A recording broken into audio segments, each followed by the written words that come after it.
Hello，大家好，我係2026偵探，新年快樂。咁今日我係會做我一年一度嘅2025年我嘅20套最中意嘅電影。但係我講呢20套戲之前呢，我有好多其他嘢講嘅，包括有啲戲我係未睇就不幸地我係冇得睇啦，或者我錯過咗啦。但係有可能好好睇嘅，咁所以我要將呢啲作品擺喺度先。第一套我想提嘅係美國嘅笑片，叫做 Nirvana The Band The Show The Movie。之後 Sundance 電影節嘅紀錄片 The Perfect Neighbor。之後美國有一兩套獨立電影我係錯過咗，有一套叫做 If I Had Legs I'd Kick You。如果我有腿，我會踢你。呢一個係佢正式嘅香港譯名，同埋 Magic Farm。之後有套以色列出嘅反以色列電影叫做 Yes， 中文唔知點解叫做浮士德之歌。之後有一兩套動漫嘅戲我係仲未睇嘅，第一套叫做物怪第二章火鼠 Mononoke 嘅第二章啦，另外一套就係極速100米 100m， 我真係非常之想睇嘅。另一套就當然係洪尚秀最新嘅大自然對你說了什麼。洪尚秀每年都會出新戲嘅，咁所以佢佢上年又喺我嘅 list 嗰度，今年佢又再次喺我嘅 list 嗰度，我都係未睇嘅，但係我遲早會睇佢嗰啲戲。我已經睇過佢兩套戲，咁所以我遲早會睇到呢一套。之後格魯吉亞呢一個國家有一套戲叫做 Dry Leaf， 個導演係 Alexandra Kobrytska。之後羅馬尼亞嘅導演 Radu Jude 有套新嘅戲叫做 Dracula 德古拉或者德古拉公園啦，我都覺得幾有趣嘅。另外咧有套香港嘅動作片叫做火遮眼，但係導演係武俠指導谷垣唔記得咗佢嘅名，導演係日本人，而個卡士咧係大部分都唔係香港人，咁所以係咪我可唔可以當呢一套戲當做香港電影呢？我答唔到你，但係我都係有興趣睇一套戲。另外就係美國紀錄片 Cover Up， 導演係 Laura Poitras， 佢之前嗰套紀錄片係幾好睇嘅。之後我真係唔知點解我係仲未睇過嘅，係巴西最新嗰套 O Agente Secreto， 這不是一個間諜故事，或者大陸叫做密探，導演叫做 Kleber Mendonça Filho， 我係不幸地未睇啊。之後印尼有一套新嘅戲叫做逆時光戀人 Sore Istri dari Masa Depan。最尾我想講咧就係法國有一套動畫片啦，叫做《小魚愛物理》Amélie et la métaphysique des tubes， 我都係未睇，但係唔知點解好多人都話好好睇。OK， 咁之後落嚟我未講我中意嘅戲之前，我一定要講下我最唔中意嗰三套戲。我第三名最唔中意嘅係War of the World 世界大戰。我呢度有份稿。世界大戰咧係疫情期間，即係2020年拍嘅，喺電腦個 mon 上面拍嘅成套戲。其實呢一套戲嘅主題好有趣，因為呢一套戲首先係一套經典小說改編啦，另外就係呢一套戲所講嘅監視啦、政治啦、科技同埋家庭嘅關係，其實都好有趣。但係個故事真係好幼稚。啲演戲啲氣氛好撚鉗，好撚好笑，真係好差，大家都好唔中意呢一套戲。但係我覺得雖然呢一套戲好差，係爛片，但係我係笑得出嘅，咁所以我係可以當佢係笑片咁睇。但係第二名咧係笑片，但係一啲都唔好笑，叫做 Kinda Pregnant 土假真情。呢一套係美國 Netflix 上嘅笑片，而套戲嘅女主角 Amy Schumer 極度討厭。好撚煩，一啲都唔好笑，所有笑話都係同性啦或者同生仔有關啦，但係又唔好笑啦，同埋佢真係好黑人憎，個主角黑人憎，成套戲自然就唔會好睇。但係我2025年最唔中意嗰套戲叫做然後呢，然後呢，咁呢一套戲係成套戲都係用 AI 整出嚟嘅，而係 AI 垃圾。AI 就係垃圾，佢唔知點解，雖然呢套戲咁垃圾啦，佢可以喺柏林影展嗰度參展咯。咁其實我覺得 AI 係垃圾，我係有好多原因嘅，唔單止有環境因素啦，法律上有問題咧，經濟上面呢個問題咧，但係我覺得AI 最大嘅問題就係 AI 嘅道德方面。咁好多支持 AI 嘅人咧，都以為藝術就係講個結果，就係講個 result，就係懷念都係要拍戲啦。咁不如我喺咩 ChatGPT 度打幾粒字咁樣就彈條片出嚟，咁樣就好好睇啦，係咪？咁呢一啲支持 AI 嘅人以為藝術咧就係個睇呢套戲 enjoy 呢套戲嘅結果，但係其實你作為一個藝術家，藝術最重要嘅唔係結果，係個過程，就係一個編劇花好多心血時間度橋，攝影師花好多心機好細心咁樣設計每一個 shot 每個鏡頭，監製剪片。無論係個劇組，任何人都係花好多心血，每一個 shot、每一個 moment、每一秒都細心咁樣設計出嚟。咁所以呢個藝術品呢一套戲先係有人情味，先係有諗法，先係有藝術嘅價值。你用 AI 整一套戲出嚟係完全冇價值、冇人情味、冇靈魂嘅。好求其喺 ChatGPT 打幾粒字咧，等於乜都冇做過咁樣咯，咁所以我覺得 AI 係垃圾。OK， 之後我未講我最中意戲之前，我都係要講我5套最中意嘅動漫。第5名咧，我係會俾 Sanda 或者中文叫做變身聖誕老人呢一套係動漫最新漫畫家Itagaki Paru 板垣巴流呢個動漫家最新嘅動漫。咁我好開心我好幸運地咧，我喺洛杉磯嘅 Anime Expo 嘅動漫展咧，係睇咗第一集嘅首映，我係覺得非常之好睇。咁呢套動漫其實係好有深度咁樣探究日本人口老化呢個問題嘅。咁呢套動漫係講一個細路仔有聖誕老人嘅血，咁所以每次着紅色衫就會變成一個好大嚿嘅聖誕老人啦。咁唔單止好搞笑、好精彩，但係個劇情都寫得好聰明、好有意思。之後第4名咧，我係會俾 City the Animation， 而京都動畫公司最出名咧就係佢哋 animation， 佢哋嘅動畫真係畫得非常之靚。呢一套係一套一片生活 slice of life 嘅笑片啦，而呢一套動漫入邊嘅幽默感其實係非常之日式，咁所以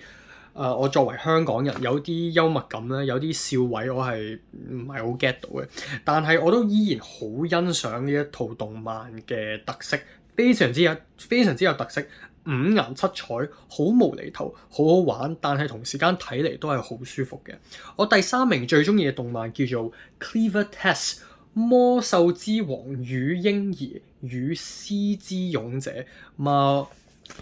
女の王と赤と屍の勇者。係咁，呢一套動漫係非常之前衛龐大嘅黑暗魔幻動漫，大家好中意睇 Berserk 咧，你都會欣賞呢個 Cleaver Test 嘅。咁呢一套動漫有趣嘅地方就係呢一個動漫入邊個魔王咧，佢唔單止係一個奸角啦，周圍殺人。但係其實佢係呢套動漫嘅主角，佢就扮人，就喺人間嗰度活着，喺人間嗰度生活。咁呢一套動漫個重點咧就變成佢講人性究竟係乜嘢？究竟人性係為咗色名利而貪心啦，而背叛其他人咧？定係人性係求生嘅渴望、愛情、同情心、感情同埋友誼咧？究竟人性係乜嘢咧？我好中意呢一套動漫嘅大規模，同埋呢一套動漫好暴力血腥，好多斬頭斬手斬腳，好多暴力嘅位，一個好真實同埋好黑暗嘅動漫。第2名最中意動漫叫做章魚 B 的原罪，或者日文叫 Takopi no Genzai。呢一套動漫係非常之短啦，好似得5集度，但係佢講嘅嘢，佢入邊嘅嘢係好深入、好心痛，係講兒童受到嘅欺凌，佢哋嘅輕生、抑鬱同埋自殺等等嘅話題。咁我睇呢套戲嗰陣時，睇呢套動漫嗰陣時，我係一啲都唔覺得輕鬆，好難受。有啲幕我睇完係好想喊，我一定要停低，要唞一啖氣先啦。咁其實我覺得唔單止呢一套動漫佢講嘅話題，佢主題係好深入啦，好感人，同埋好令人思考咯。我都覺得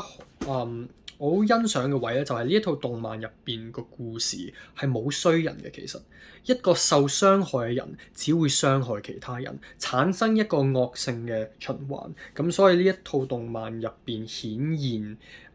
嘅話題其實係好有深度咁樣解構。但係我第一名最中意2025年嘅動漫叫做《地球の運動について》，或者關於地球的運動。Holy shit！ 好中意呢一套戲。如果大家睇過海盜戰記咧，大家就會自然會中意呢一套動漫，因為呢一套動漫根本就係海盜戰記，但係波蘭戰記。因為呢一套動漫講嘅咧就係中世紀歐洲波蘭當時咧就係天主教盛行，基督教天主教盛行，而大家就係信呢一個地心論，就係太陽、月亮都係圍繞地球轉。但係當時有啲天文學家同埋科學家咧，就開始發現呢個日心論啊，就係原來地球咧係圍住太陽轉嘅。咁所以所有發掘日心論嘅科學家都被天主教嘅教徒同埋呢啲異端者嘅審問團咧，就去追殺、殺害同埋殺死。其實歷史咧有冇咁癲咧？其實係冇嘅。但係呢一套動漫就係利用歷史嚟到創造野史，嚟到反映一班真係相信科學同埋相信自由嘅科學家。咁好深入探索咗天主教呢個信仰啦。當時中世紀好多天主教嘅信徒咧，就係淨係跟規矩同埋好階級分明嘅。你一定要崇拜呢一樣嘢，你一定要跟一個人。咁到呢一個位咧，你要自己問自己，究竟你係咪真係信神？你究竟係咪真係愛神？定係你係信緊呢個信仰，淨係愛呢個信仰？咁呢一套動漫咧，唔係踩低天主教，反而係令你反省乜嘢先係為之信仰，乜嘢係為之基督教。我好中意睇。另一樣我好中意就係呢套動漫嘅角色點樣為咗知識，點樣為咗自由，自我犧牲，好動人，好感動。我睇完呢套動漫之後，我好想讀書，因為我好中意知識。我見到我周圍，我有書啦，我有電影啦，我電腦入邊有維基百科，我識睇字，我識寫字，其實係我覺得係好奇妙嘅。咁我覺得做人嘅其中一個動力咧，就係對知識無盡嘅渴望，而呢套動漫就係 show 到呢一樣嘢啦。同埋我都好中意呢一套動漫嘅開放思想，佢點樣女性嘅平等權利啊，佢點樣講呢啲文盲嘅人士點樣大家都好尊重知識呢樣嘢。咁所以我係好中意嘅。OK， 我2025年最中意電視劇咧係 Adolescence 混沌少年時。係啊，Adolescence 喺英國嘅4個鐘頭長嘅電視劇啦。咁我2025年其實冇乜點睇過電視，冇乜點煲過劇嘅。但係呢一套我係覺得佢長鏡頭玩得好啊，但係我覺得最重要係佢故事寫得好，好有深入。我好中意佢嘅心理同埋嗰個9歲10歲嗰個僆仔，佢嗰個心理，佢嗰個男性嗰個心理真係好核突，但係真係寫得好好。OK， 我終於可以開始講我2025年最中意嘅電影。但係我講我20套最喜歡電影之前，我一定要講下遺珠作品，就係一啲好睇嘅戲，但係就未好睇到入我20大。第一就係今年香港最好睇嘅港產片《不赦之罪》，同埋想要特別 mention 咧，就係美國恐怖片《Weapons》，中文叫《兇器》，搞笑、精彩、結構有趣嘅恐怖片。之後我想要講《The Testament of Anne Lee》，台灣譯名叫做《李安的遺屬》。製作巨型嘅歷史片，好精彩，場景佈置、美術指導真係一流。之後就係 Train Dreams， 中文叫做鐵路夢影。啱啱講完一個大型嘅歷史片，而家就講一個小型嘅歷史片，就係講一個小人物嘅傳奇。個概念好感人、好靚、好有 feel。雖然我覺得故事係可以再做得好啲啦，但係我都覺得呢套戲係值得一睇。之後我一套好中意嘅戲叫做 Eddington， 中文叫愛丁頓。真心嘅話咧，就係難聽嘅啦，而 Ari Aster 最新嘅戲 Eddington 咧，就係用一個小鎮作為美國嘅縮影，就展現咗美國嘅腐敗、嘅混亂、嘅暴力。呢套戲係 fucked up， 咁所以我係好中意睇。之後我係想要特別一提 David Cronenberg 最新嘅 The Shroud 裹屍布。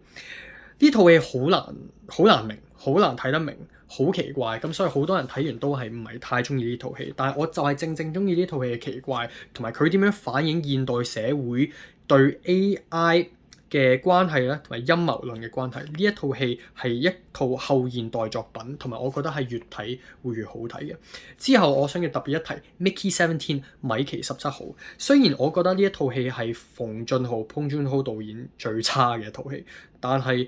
佢係真係一位大師。咁所以我依然有好多位都係非常之中意嘅。佢對資本主義嘅批評啦、角色嘅有趣啦、搞笑位啦，全部都做得非常之好。之後想要特別一提 I'm Still Here 巴西文葡萄牙文叫做 Ainda Estou Aqui， 呢一套戲係 Walter Salles， 佢都係 USC 讀嘅電影嘅。Walter Salles 最新嘅戲就係講70年代巴西極權政治之下嘅生活。之後我想要講咧係國寶或者日文叫 Kokuho， 係韓籍日本導演李相日醫生呢度最新嘅3個鐘頭大膽嘅歷史作品。之後我想要提一提就係美國導演 Kelly Reichardt 最新嘅 The Mastermind， 係一個非常之中文叫做偽夢低飛。呢一套係一套含蓄簡單嘅作品，但係對於導演 Kelly Reichardt 嚟講係已經有好多動作㗎啦。而呢一套戲都同樣展現咗美國嘅腐敗。之後我想要提 Once Upon a Time in Gaza， 香港咧個名叫做加沙有個荷里活。咁加沙而家係一個好悲慘嘅地方啦，但係估唔到呢一套戲係一套充滿黑暗幽默嘅政治驚慄片，好搞笑同埋拍得好靚。之後最尾我想要提一提 Rap World， 係一套關於2009年嘅後現代作品，充滿互聯網嘅幽默感嘅笑片。OK， 終於可以講我20套最中意嘅戲。第20名咧，我係會俾乘着光的夢想。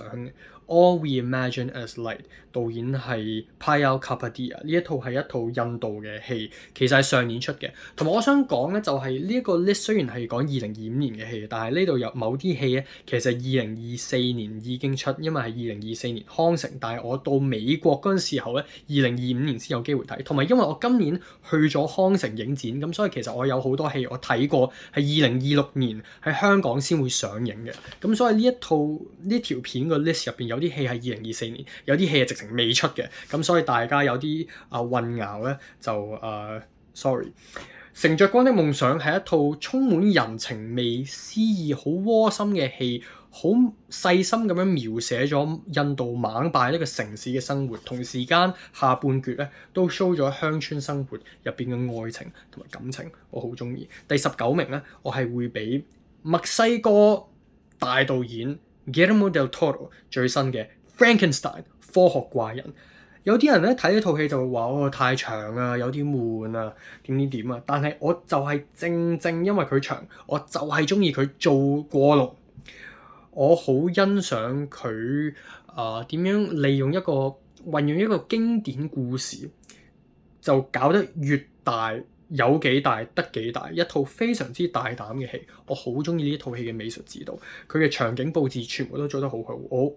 好中意佢嘅哥德式嘅美觀，同埋呢一套戲嘅下半部係相當之好睇嘅。之後第18名咧，我係會俾台灣最新嘅戲叫做《左撇子女孩》左撇子女孩。呢一套戲嘅導演係周時敬，但係其實呢一套戲嘅導演都係 Sean Baker。而呢一套戲係 Sean Baker 有份編劇，同埋都係佢剪片嘅，咁所以好 indie、好 DIY、好飛紙仔、好有能量。我係非常之中意呢一個 style，同埋呢一套戲入邊佢展現嘅台北係好有人情味，佢街頭個文化好有味道，呢套戲好有能量，我特別中意。第17名我係會俾Wes Anderson 嘅 The Phoenician Scheme 腓尼基大作戰。咁呢一套戲我覺得唔係個個都會中意嘅，一啲普通電影人就當然唔會 get 到啦。但係一啲 Wes Anderson 嘅忠實粉絲可能都唔會中意到呢一套戲，因為 Wes Anderson 過往嘅電影咧都通常都好有靈魂啦，好有人情味啦。但係反而呢一套戲咧就係好乾爭爭，好 random，但係我覺得 Wes Anderson 晚期嘅 style 就係咁，佢揾到佢自己嘅 style，佢就更加忠心於佢自己嘅 style，更加用呢個 style。咁所以呢一套 Phoenician Scheme 咧係非常之快速、乾淨利落，每一分鐘不停咁樣爆啲笑話落去你個樣嗰度，落去你塊面嗰度抌啲笑話落嚟，係非常之簡單嘅，場景佈置好睇。而你睇呢套戲唔好當佢係笑片咁睇，唔好當佢齋笑片咁睇，你要當佢係一套藝術品咁樣睇嘅。如果你想要睇感情，你係唔會揾到嘅，因為呢一套戲就係一個簡單乾淨嘅藝術品。第16名咧，我係每年我都係將我 list 入邊其中一個位咧係俾一套動漫，而我2025年最中意嘅動漫電影係唔係鬼滅之刃，係Chainsaw Man。Eraserhead 電鋸人劇場版雷傑篇 Eraserhead 動畫畫得好好睇，畫得好靚，但係我覺得呢套戲做得更加好嘅地方咧，其實係佢點樣將呢個漫畫，其實我直情有漫畫，直情喺香港已經買過個漫畫，其中一段故事改編成為，再包裝成為一套戲，我係覺得做得非常之好啊！同埋我覺得呢套戲動作好好嘅，但係再做得好啲係入邊嘅愛情。第15名咧，講起動作片咧，我一定要講一講 Superman 超人呢一套係 James Gunn 最新嘅 DC 嘅戲啊！咁我而家即係我已經大個，我已經對呢啲動畫呢啲漫畫超人呢啲戲我已經冇乜興趣，即係特別 Marvel 嗰啲罐頭垃圾咧，我係覺得做得好差。但係我覺得 Superman 係2025年最好睇嘅超能力嘅動作片啦，因為咧呢套戲好戇鳩，而佢係知道佢自己戇鳩，咁所以就更加完全向嗰個方向走啊！就係再癲啲，再好玩啲。顏色七彩好有快感，好有正能量，但係點解要擺喺頭20咧？因為我好中意呢套戲嘅訊息，係佢有正能量啦，同埋喺政治方面咧，佢點樣幫啲弱勢社群咧，我好中意。同埋 Superman 我不嬲都唔係好中意，即係超人佢乜嘢都勁，好似冇乜弱點咁啦。但係呢一套戲入邊嘅 Superman 個弱點就係佢太好人，而係一個好有趣嘅角度嚟到寫呢一個角色嘅。跟住咧，之後第14名咧，我係要講一套意大利導演 Luca Guadagnino 最新嘅捕獵之後，或者香港叫做獵後真相 After the Hunt。而呢一套戲咧係我呢一條片呢個 list 入邊最具爭議性嘅電影，因為咧呢一套戲嘅話題咧其實係非常之敏感，係講校園入邊嘅性侵，同埋因為呢個性侵咧而搞成一個風波嘅。好多人睇完呢套戲就會覺得睇唔明啦，或者好亂啦。點解我係咪應該要覺得呢個角色係好人，定係呢個角色係壞人，定係點咧？其實成套戲入邊冇一個人係好人。呢一套戲係冇好人同壞人嘅分明，大家都有罪，大家都係利用自己嘅權利嚟到互相殘殺。咁當然被性侵係呢一套戲入邊你係睇唔到性侵個幕，但係你無論點樣都好，你被性侵咧，你都係受害者。而性侵嗰個人咧係要坐監嘅，係要懲罰嘅。而呢一個係好簡單，但係呢一套戲入邊其實複雜好多，因為佢嗰個受害者反而係利用佢自己被性侵呢個經歷咧，就開始攻擊其他人。而呢一套戲入邊嗰個教授嘅角色咧，就唔知點解就會隱瞞真相啦，同埋就唔信佢嘅學生啦。咁所以其實咧，呢一套戲入邊所有角色咧，都係互相殘殺啦，冇好人啦，營造咗一種緊張同埋充滿恐懼嘅氣氛，反映咗現今社會道德嘅淪陷。其實呢一套戲係相當之邪惡，而好多人睇咗呢套戲係 get 唔到點解呢套戲係會咁邪惡啦，接受唔到呢一套戲嘅邪惡。不但止我好中意呢套戲嘅配樂 soundtrack 做得非常之好，同埋剪片都做得非常之好。之後第13名，我係會俾Universal Language 大同世界，但係香港另外一個譯名叫做加拿大有個小波斯 What the fuck？ 咁呢一套戲其實係2024年康城影展導演雙週節目嘅其中一套戲嘅，就係講加拿大呢個 Winnipeg 呢個城市入邊有個社區係全部都係伊朗人，全部都係波斯人。我睇完呢套戲之後，我就即刻上 Google 就睇下究竟係咪真係有呢一個社區咧？原來冇嘅，原來呢一套戲入邊嗰個小波斯係完全作出嚟，完全冇呢回事嘅。我係覺得非常之震撼，因為呢套戲入邊描寫嘅社區入邊嘅人嘅食物嘅文化、啲建築全部都描寫得非常之好，非常之有趣味、耐人尋味、好窩心、好真實，但係原來全部都係假嘅，咁所以就見到呢個導演嘅幽默感啦，同埋佢寫嗰份劇本嗰陣時候，睇得出佢嘅細心啦。每個 shot 都好有心機，拍得非常之靚，好有 Wes Anderson 嘅 style， 好乾淨利落，好好睇。我覺得係其中一個最值得睇嘅電影。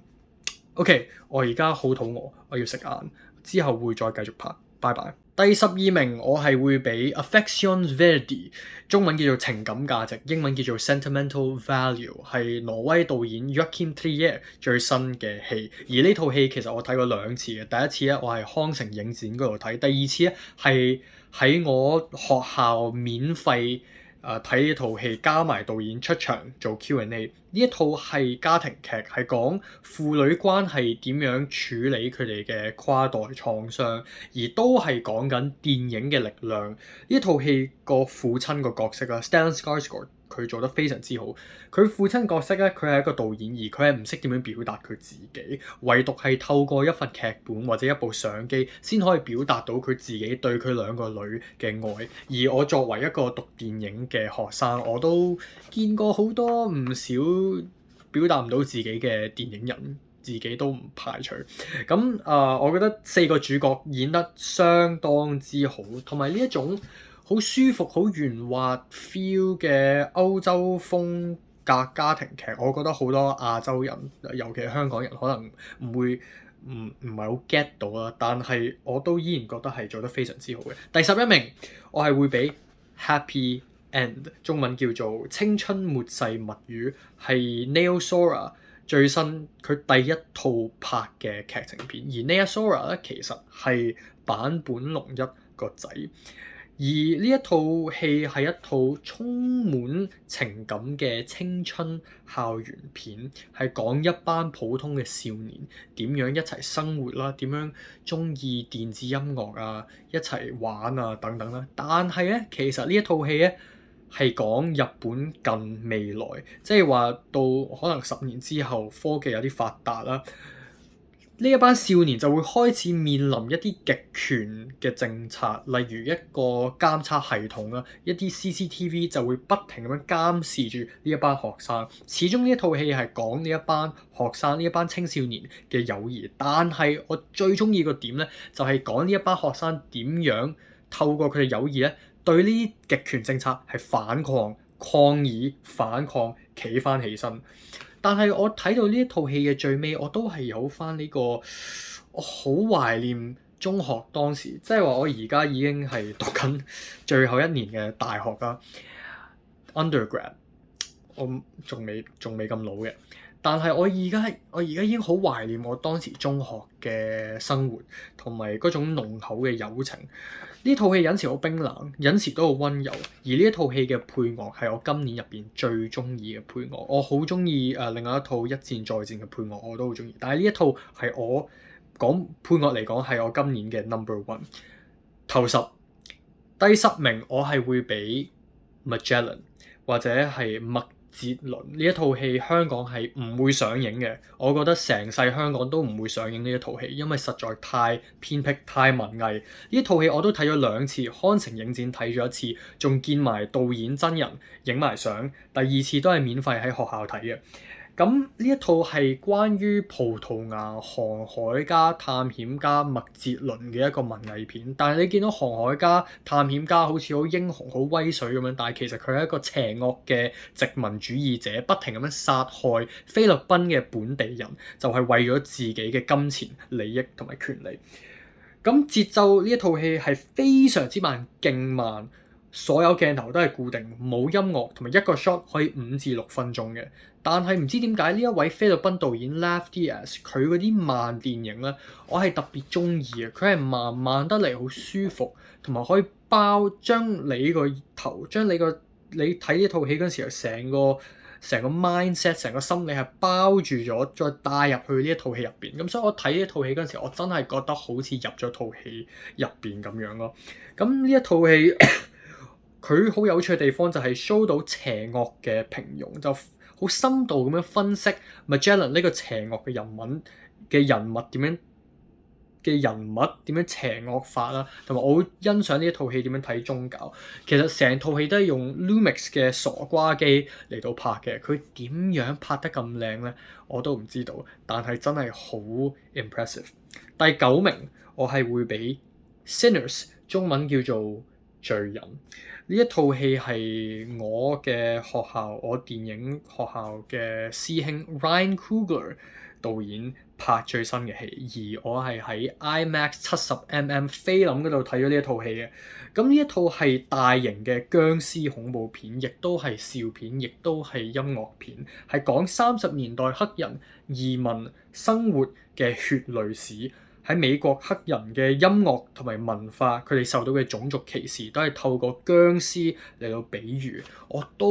我要親身感謝呢個 Ryan Coogler， Ryan 哥，Ryan 哥，佢係喺呢套戲入邊唔單止淨係得黑人，仲有啲亞洲人啦。我係覺得好似睇到自己嘅，好似翻咗30年代咁樣，我係好欣賞啦。咁呢一套戲我好欣賞就係對啲大電影公司舉中指，因為當時 Ryan Coogler 佢提呢一套戲提交份劇本嗰陣時候咧，好多電影公司咧都係拒絕咗佢，佢就自己拍咗一套戲，係今年最佳嘅商業片，好睇刺激，拍得非常之靚，好有同感。第8名我係會俾 Die My Love， 中文叫做去死吧親愛的，香港譯名叫去死吧我的愛，譯得唔係好聽。呢套戲係講產後抑鬱，而呢兩夫婦 Jennifer Lawrence 同 Robert Pattinson 佢哋兩夫婦嘅崩潰嘅關係，睇咗係覺得非常之難受。我覺得呢兩個演員首先佢哋戲份係做得非常之好，同埋 Lynn Ramsay 嘅拍攝手法係拍得非常之有趣，故事係好碎片、好零散。呢一套戲係印象派，但係你有產後抑鬱。如果你係好抑鬱、好唔開心嗰陣時候，你對時間嘅概念都係會扭曲同埋變化，咁所以故事碎片咧，我覺得係好 make sense 啦。我好中意佢前衛大膽嘅導演手法，同埋係今年其中一個最有趣嘅電影。第7名，風流一代賈樟柯。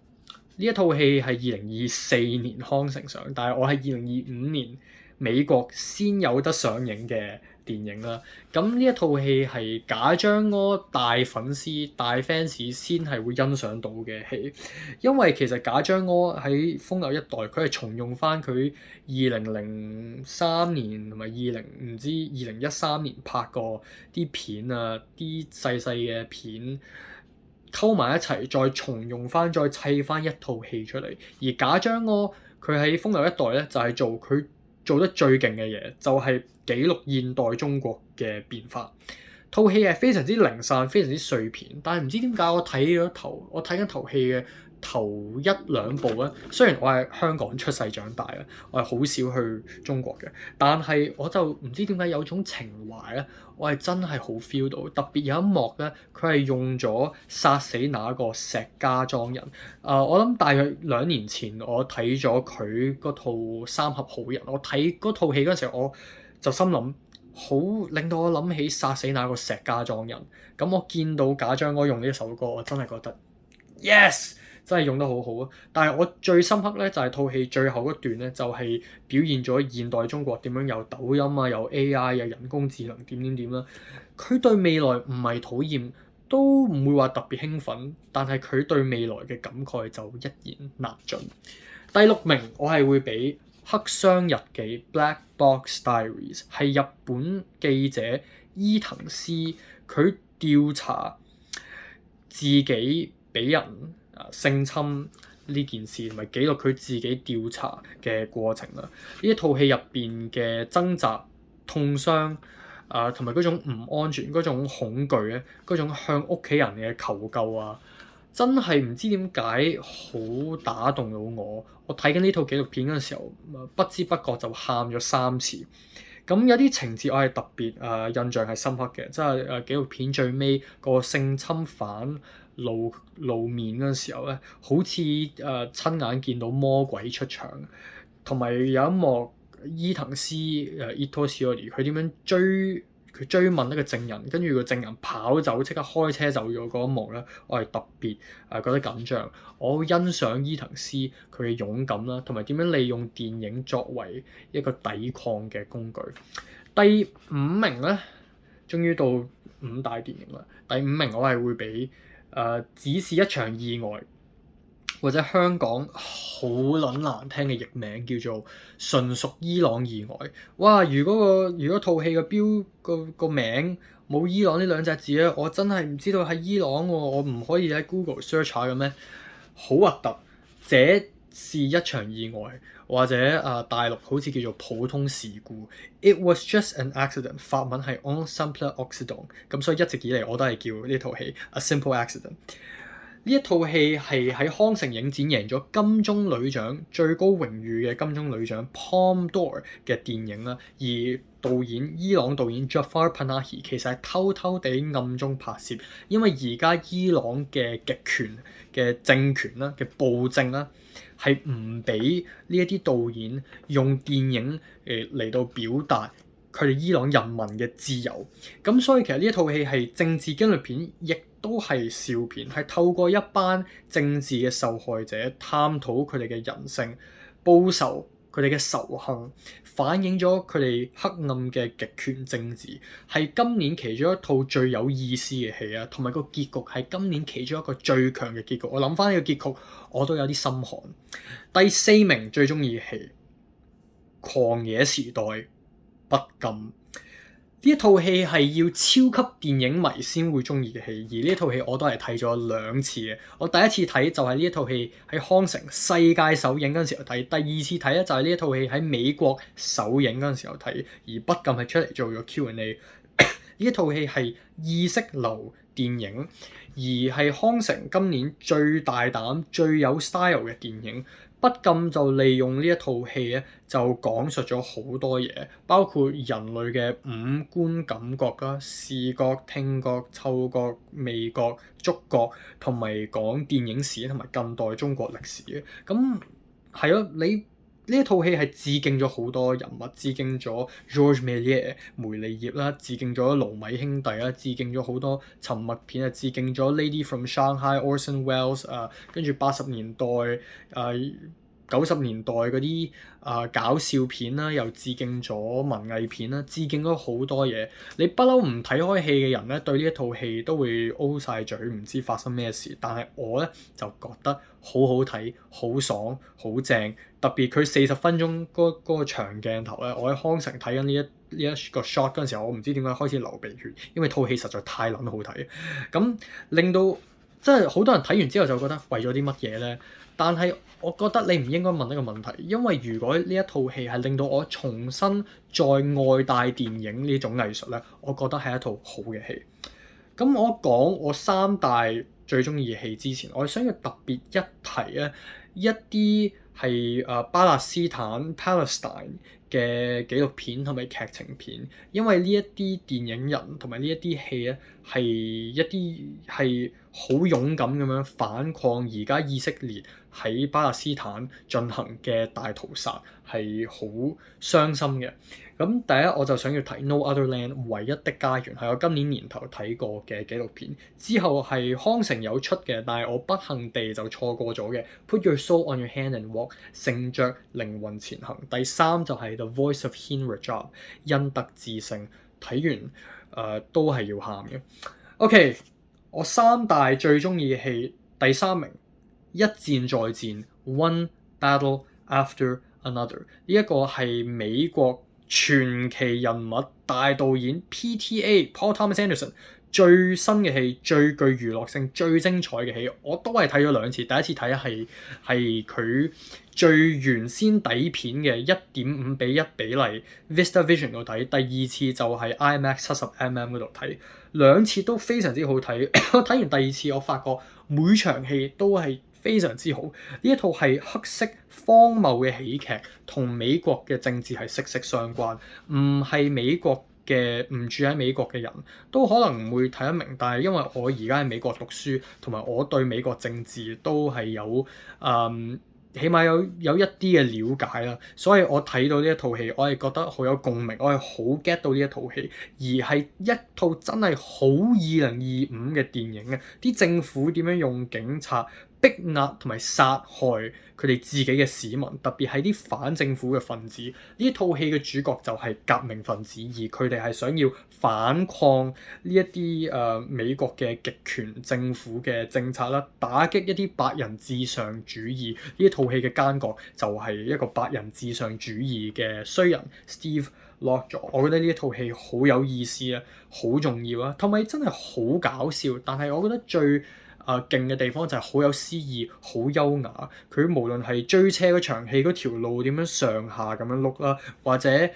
套戲中間嗰幕個小鎮嗰啲屋嗰啲街道講西班牙文嗰啲人，都好有情意、好有詩意，技術一流，好中意配樂。OK， 第二名我最中意嘅戲咧係Ochor Sugoi 選擇有罪，導演係 Park Chan-wook。咁我都係一個朴贊郁超級粉絲。朴贊郁係我十大導演嘅十大最喜歡導演咧。朴贊郁係我其中一個最大導演。其實我最新其中一套微電影咧都係好抄朴贊郁嘅。咁所以我自然咧，我未睇呢套戲之前已經好中意呢一套戲。我嘅 trailer 我都睇咗30幾40幾次，仲要我好中意呢套戲，我都係睇咗兩次。我睇第一次咧係有 Q&A， 第二次我喺學校免費睇嘅。咁呢一套戲一開頭就係講資本主義當道嘅社會點樣促使一啲人利用暴力嚟到解決問題。咁呢一樣嘢我好同情，因為我上學期一開頭我係冇咗份工嘅，咁所以咧我都爭啲好似李炳憲咁樣就周街殺人。但係咧其實最有趣嘅位就係呢一套戲其實係批評緊韓國嘅社會男性嘅孤單同埋東亞文化入邊嘅父權文化。我覺得係做得非常之好啦。我開頭咧係好撐個主角，但係我越睇咧就開始見到套戲就顯現咗主角佢自己嘅漏洞。我好中意呢一套戲個美學、個美感、個美術指導做得好好，個鏡頭點樣喐啦，嗰啲 scene transition、嗰啲剪接係一流。